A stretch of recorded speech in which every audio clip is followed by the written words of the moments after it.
McKinsey reports 4 million in jobs vanish by 2027. Not theory, fact.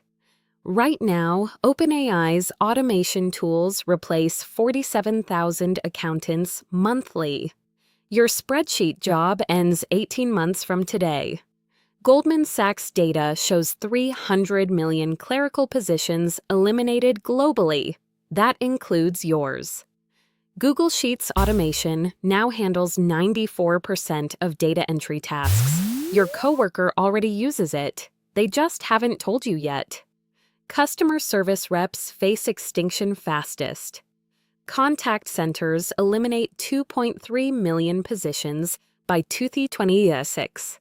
Telecom giants cut payroll by 67% next cycle. Administrative roles disappear entirely.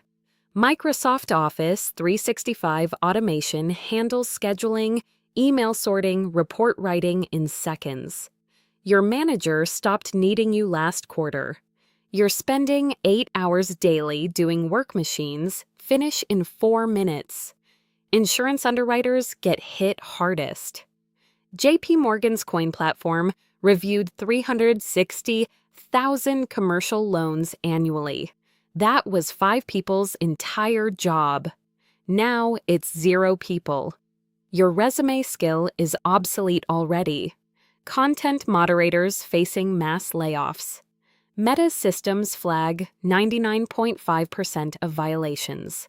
15,000 moderators redundant by spring 2025. This isn't distant future talk. This is your paycheck dissolving right now. Your job gets automated. Your society industry gets decimated. Your family's financial security depends on adaptation today, not tomorrow. Today. Like and subscribe for more. Zero input AI every day.